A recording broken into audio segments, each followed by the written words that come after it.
Assalamualaikum warahmatullahi wabarakatuh. Kami dari kelompok 4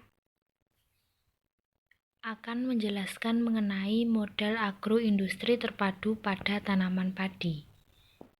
Pertama, pengertian dari padi. Tanaman padi adalah tanaman penghasil beras yang merupakan sumber karbohidrat bagi sebagian penduduk dunia. Nah, tanaman padi ini juga diartikan sebagai asal muasal dari beras. Beras sendiri merupakan kebutuhan utama masyarakat Indonesia untuk mencukupi kebutuhan karbohidrat.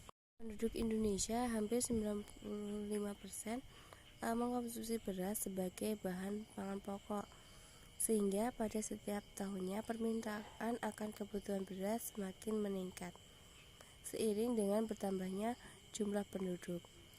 Tanaman padi pada umumnya merupakan tanaman semusim dengan 4 fase pertumbuhan, yaitu fase vegetatif cepat, vegetatif lambat, reproduktif, dan pemasakan. Secara garis besar, tanaman padi terbagi ke dalam 2 bagian, yaitu bagian vegetatif dan bagian generatif, di mana bagian vegetatif terdiri dari akar, batang, daun, dan bagian generatif terdiri dari malai yang terdiri dari bulir-bulir, daun, dan bunga. Nah, selain itu, tanaman padi juga memerlukan unsur hara, air, dan energi, di mana unsur hara ini digunakan sebagai pelengkap dari komposisi asam nukleat, hormon, dan enzim yang berfungsi sebagai katalis dalam merombak fotosintesis atau respirasi menjadi senyawa yang lebih sederhana. Sedangkan air diperoleh tanaman padi dari dalam tanah, dan energi diperoleh dari dalam fotosintesis dengan bantuan cahaya matahari. Tumbuhan padi ini termasuk golongan tumbuhan gramin yang ditandai dengan batang yang tersusun dari beberapa ruas. Pertumbuhan tanaman padi terdiri atas 3 fase penting, yaitu fase vegetatif, reproduktif, dan pemasakan. Fase vegetatif sendiri itu dimulai sejak awal pertumbuhan hingga memasuki fase primordia. Pada saat memasuki fase reproduktif, terjadi inisiasi primordia yang diikuti oleh pemanjangan ruas batang padi, dan fase terakhir yaitu fase pemasakan yang dimulai dari pengisian gabah hingga pemasakan gabah. Budidaya tanaman padi. Yang pertama, persemaian. Untuk keperluan penanaman seluas 1 hektar, benih yang dibutuhkan sebanyak kurang lebih 20 kg. Benih bernas yang tenggelam dibilas dengan air bersih dan kemudian direndam dalam air selama 24 jam. Selanjutnya diperam dalam karung selama 48 jam dan dijaga kelembapannya dengan cara membasahi karung dengan air. Selanjutnya, persiapan lahan. Pengolahan tanah dapat dilakukan secara sempurna, 2 kali bajak dan 1 kali garu, atau minimal atau tanpa olah tanah sesuai keperluan dan kondisi. Faktor yang menentukan adalah kemarau panjang, pola tanam, jenis atau tekstur tanah. 2 minggu sebelum pengolahan tanah, taburkan bahan organik secara merata di atas hamparan sawah.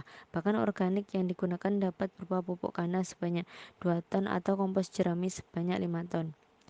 Kemudian penanaman.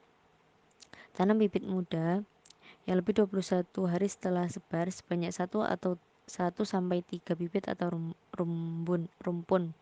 Bibit lebih muda 14 hari setelah sebar dengan 1 bibit atau rumpun akan menghasilkan anakan lebih banyak. Hanya pada daerah endemis keongmas, gunakan benih 18 hari setelah sebar dengan 3 bibit atau rumpun.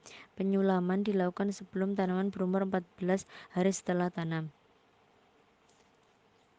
Pada saat bibit ditanam, tanah dalam kondisi jenuh air. Yang selanjutnya saya akan menjelaskan tentang pengairan berselang. Pemberian air berselang itu merupakan pengaturan kondisi sawah dalam kondisi kering dan tergenang secara bergantian. Tujuan dari pengairan berselang itu untuk menghemat air irigasi, sehingga areal yang dapat diairi itu lebih luas. Lalu tujuan yang kedua itu memberikan kesempatan akar tanaman untuk memperoleh udara lebih banyak sehingga dapat berkembang lebih dalam. Tujuan yang selanjutnya itu menyeragamkan pemasakan gabah dan mempercepat waktu panen. Kemudian memudahkan pembenaman pupuk ke dalam tanah dan memudahkan pengendalian hama seperti keong emas, terus untuk mengurangi penyebaran hama, wereng, dan hama yang lainnya. Yang selanjutnya adalah pemupukan. Pemupukan berimbang itu merupakan pemberian berbagai unsur hara dalam bentuk pupuk untuk memenuhi kekurangan hara yang dibutuhkan tanaman berdasarkan tingkat hasil yang ingin dicapai dan hara yang tersedia dalam tanaman. Agar efektif dan efisien, penggunaan pupuk itu disesuaikan dengan kebutuhan tanaman dan ketersediaan hara dalam tanah. Lalu selanjutnya pengendalian hama dan penyakit terpadu.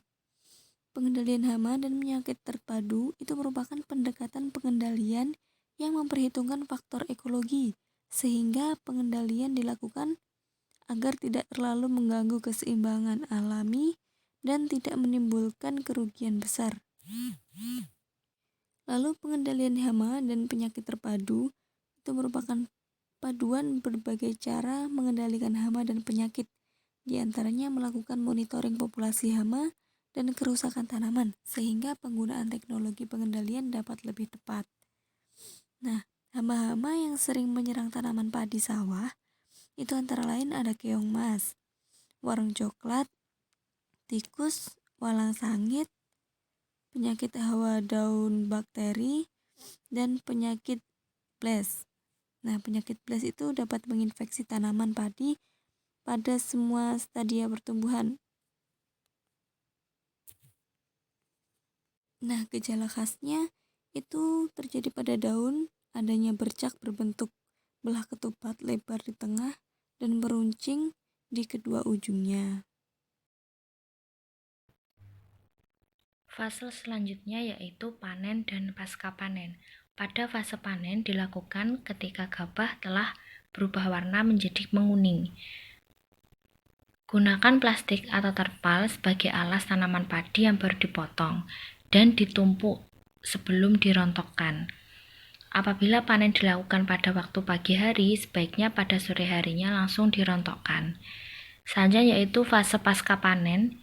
Di sini gabah dijemur dengan ketebalan 5-7 cm dengan melakukan pembalikan setiap 2 jam sekali.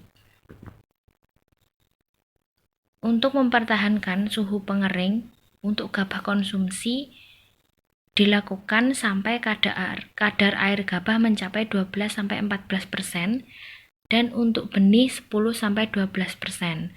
Gabah yang sudah kering dapat digiling dan disimpan. Selanjutnya yaitu peta konsep mengenai padi. Di sini padi itu hasilnya yaitu jerami dan juga gabah. Jerami di sini itu produk hasilnya arang, abu gosok, bahan bakar, silikat, dan karbon aktif. Sedangkan gabah sendiri itu gabah juga ada produk lain yaitu sekam. Sekam sendiri itu bisa dibuat sebagai arang, abu gosok, bahan bakar, silikat, dan juga karbon aktif. Untuk berasnya sendiri itu ada 2 produk yaitu dedak dan juga beras atau menir. Untuk berasnya itu bermacam-macam produk yang dihasilkan, yang salah satunya yaitu beras yang dikonsumsi sehari-hari. Untuk dedaknya sendiri yaitu untuk pakan, pangan serat, dan juga minyak. Demikian penjelasan mengenai metode model agrobisnis terpadu tanaman padi.